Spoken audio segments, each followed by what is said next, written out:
Used boat listings are piling up faster than anyone can sell them. Dealers are sitting on unsold boats. Owners are quietly walking away. And in Florida, the biggest boating state in the country, boats are being left to rot in the water on purpose. National sales fell about 10% last year and are not bouncing back. So, what does the owner of a $300,000 boat know that the buyer does not? Why is it suddenly smarter to let it sink than to sell it? Stick with me, because the reason is colder than you think. Start with what the water is telling us. Since last October, the police marine unit in Miami Beach has pulled about 140 boats out of the bay. Not wrecked in a hurricane, abandoned, left to rot in the tropical heat, half sunk, drifting on rotting lines near some of the most expensive real estate in America. One of them was a 60-foot catamaran, custom built. The kind of boat that once cost more than most houses. Now ask the question a coroner asks at every scene. Not who, but why. Why does a person pour their savings into a $300,000 boat, then hand it to the tide? Here is the first hard number, and it is the one that starts the autopsy. Industry data puts the cost of simply keeping a boat alive at around 10% of its price every single year. On a $300,000 boat, that is roughly $30,000 a year. Slip fees, fuel, insurance, haul-outs, bottom paint, repairs, $30,000 just to let it sit there and float.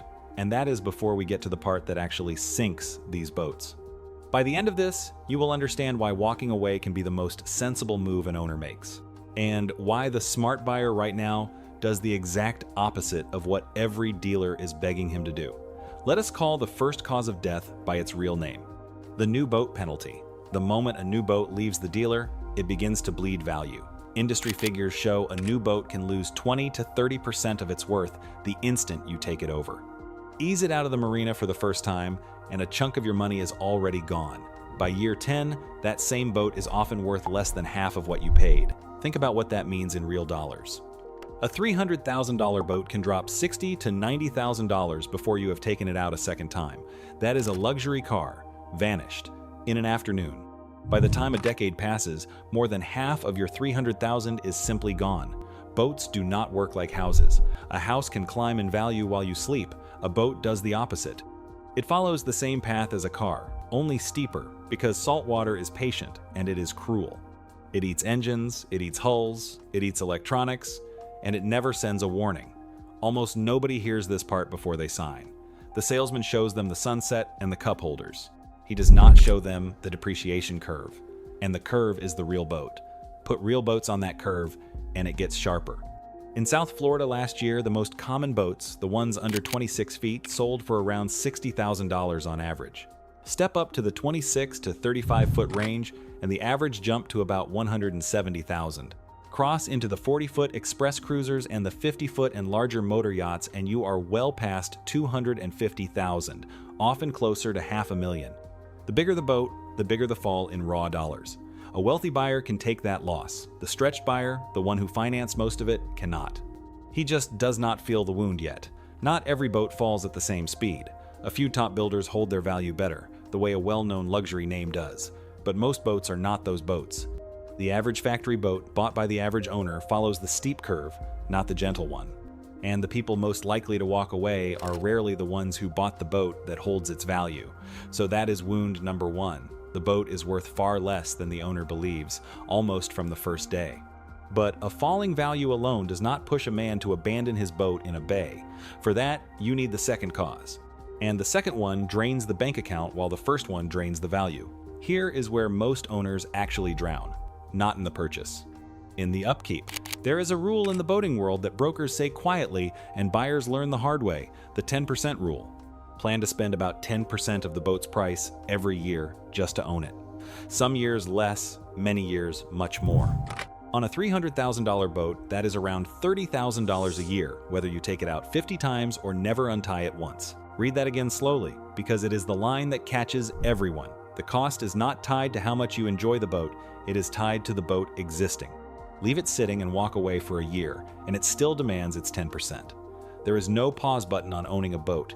There is only the meter running. Let us open it up the way you would open up a body, one system at a time. Storage first. A marina wet slip runs roughly $30 to $50 per foot per month. A 40-foot boat can cost well over $1,000 a month just to park on the water. That is rent on top of the loan. For a thing that mostly sits still, insurance next. Most plans run 1 to 3% of the hull value a year. And here is a detail that catches people off guard. On larger boats, the ones over 60 feet, insurance costs climb sharply after year 10, right when the boat is worth the least. The older and cheaper the boat becomes, the more expensive it gets to protect. And where the boat lives makes it worse. In hurricane country, which is exactly where most of these boats sit, insurers charge more, and prices in hurricane zones run higher than almost anywhere else.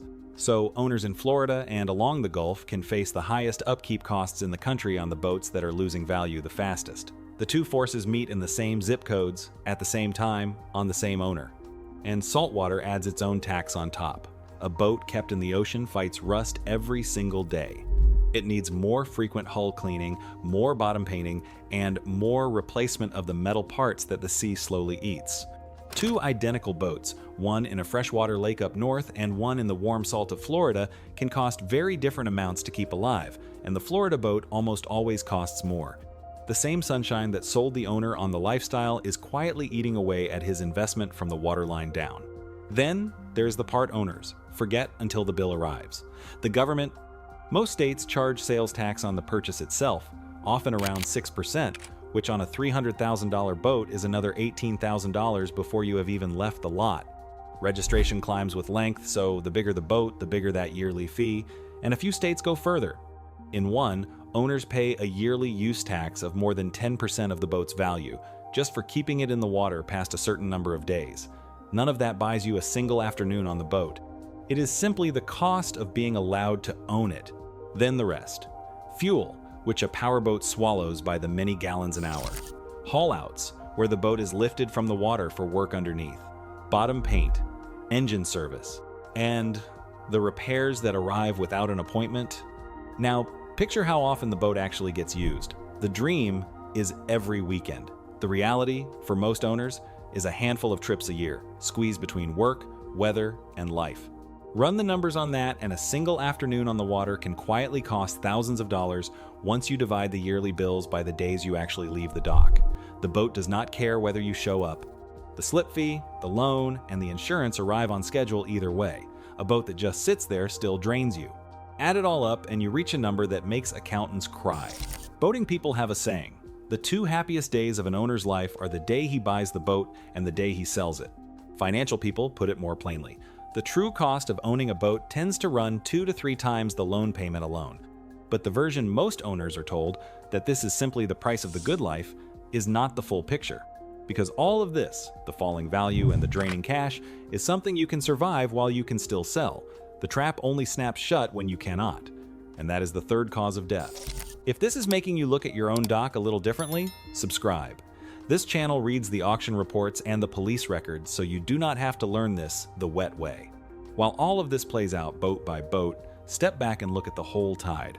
Because what is happening to one owner in Biscayne Bay is happening to a market the size of a small country. For 3 years after the pandemic, the boat market lost its mind. From 2020 to 2023, demand shot up, supply dried up, and prices shot straight up. A used boat could sometimes sell for more than its original price, even at 5 or 10 years old. People who had never owned a boat bought one with cheap money and a long loan. That was the fluke. We are now on the other side of it. Then it flipped. Supply exploded. Demand shrank. Today, across the United States, in the Caribbean, and in Europe, the number of boats for sale far outruns what the market can take.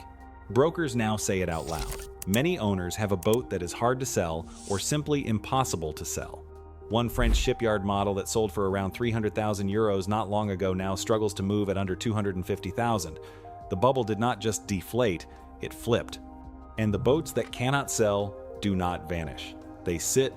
A listing that once moved in weeks now sits for months, sometimes years, racking up storage and slip fees the whole time it waits for a buyer who may never come. The longer it sits, the more it ages, the more it costs, and the less it is worth. That is a doom loop. Time is supposed to be on a seller's side.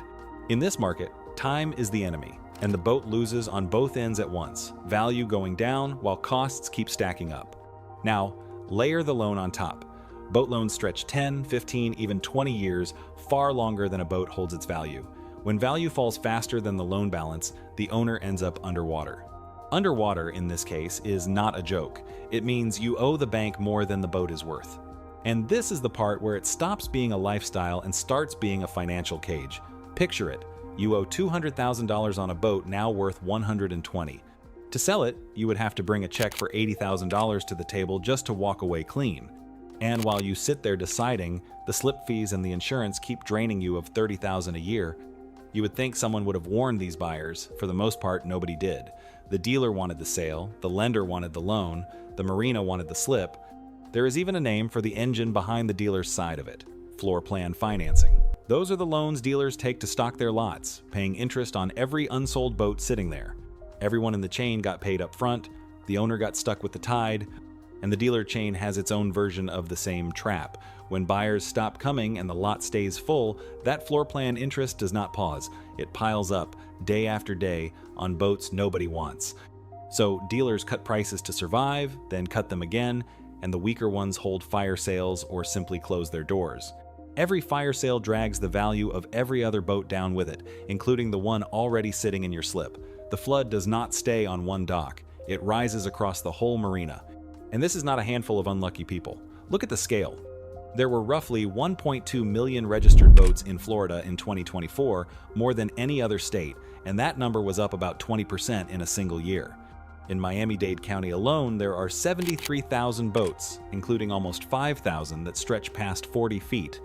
That is 5,000 large, expensive, fast-falling hulls in one county, each running its own quiet countdown. And here's the part that makes this worse than a normal slowdown. Remember that 20% jump in Florida registrations in a single year? That was a wave of people buying boats at the top of the market, on long loans, all at roughly the same time. Those boats are now aging together, hitting their highest repair years together, and coming up for sale together. A whole generation of pandemic boats is arriving at the resale dock at once, and there are not enough buyers to meet them. When supply floods in like that, price is the only thing that gives. Meanwhile, the cost of everything around them climbed. In that part of Florida, the cost of living jumped more than 36% in 6 years, faster than the national rate. Marina space got tighter and more expensive as wealthy newcomers brought bigger and bigger boats. So even the act of keeping your boat somewhere got more expensive at the exact moment your boat got harder to sell. The national picture matches. The Marine Manufacturers Association estimates United States powerboat sales fell about 10% last year and are not expected to climb much this year. In Florida, sales slumped or stayed flat for almost every size of boat. The one exception sat at the very top: the yachts and super yachts owned by people for whom $30,000 a year is a rounding error. The big late fall boat show in Fort Lauderdale still moved around $800 million in sales in 5 days. That gap is the giveaway. At the very top, the money is still flowing, as if the tide never turned. A few miles away, in the same warm water, ordinary boats sit abandoned and sinking. The same market, the same week, two completely different stories depending only on which dock you happen to be standing on. So the market did not just cool, it split. The billionaires kept buying at the top. And underneath them, the ordinary owner, the man who stretched to afford his slice of the dream, started looking for the exit. Which brings us, finally, to the coldest math of all. Here is the autopsy result. The reason a $300,000 boat ends up rotting in a bay instead of sold through a broker. Put yourself in the owner's shoes. The boat is worth far less than you owe. To sell it, you must pay the bank the difference out of your own pocket. To keep it, you must pay $30,000 a year for something you can no longer afford and rarely use. To donate it, most charities will not take a boat that needs work, because the repair bill is higher than the boat's worth. Every door costs money, so a certain kind of owner does the math and chooses the only door that feels free. He stops paying, he stops showing up. He lets the lines rot, the boat fill with water, and the tide do what the market would not. He walks away and he lets it sink. Walk the back rows of any boatyard and you can read the whole story without a single word. The faded hull, the green waterline, the registration sticker years out of date. The owner did not vanish overnight. He stopped coming a little at a time as the bills outran the joy, until one day he simply stopped coming at all. By the time the boat is rotting in the slip, the real decision was made months earlier, quietly, at a kitchen table with a calculator. In plain words, he decides that abandoning a boat is cheaper than owning one. That is the betrayal at the center of this whole story.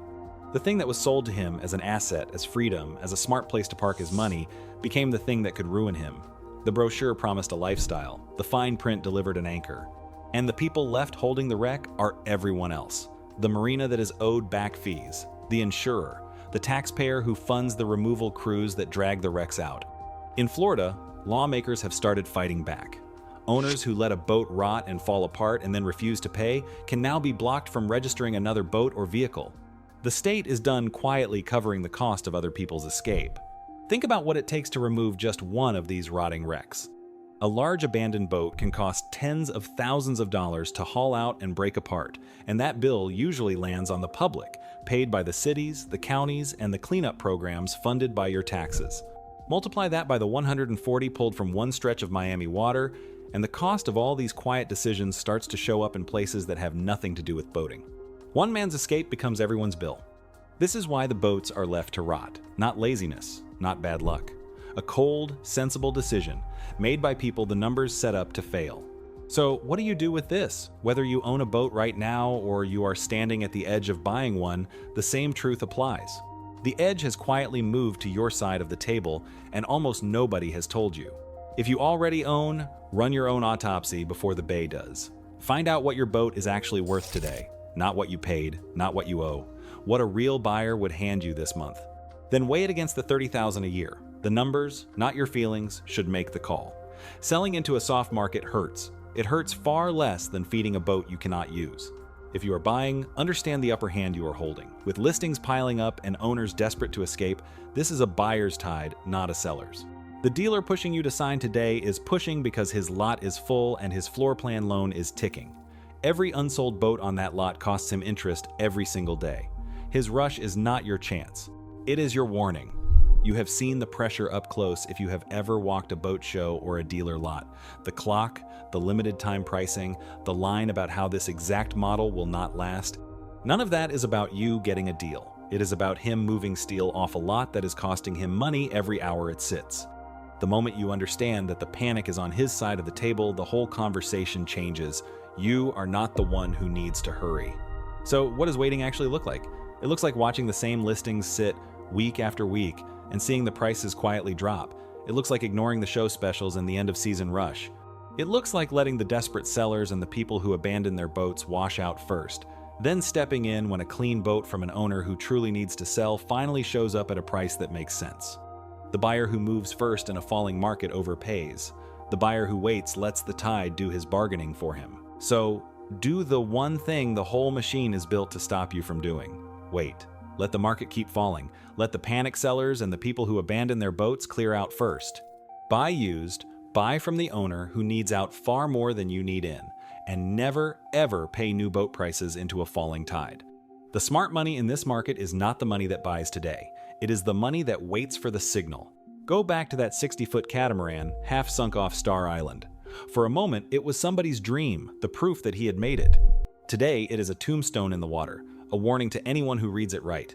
The boat did not betray him. The math did, and the math was there to see the whole time if anyone had bothered to explain it. You just did. So before you sign anything, or before you keep paying on a boat that is quietly draining you, watch the next breakdown on screen. It shows you the exact moment the boat market is most likely to hit bottom and the signal that tells you when to finally buy. Click it now, while the tide is still going out.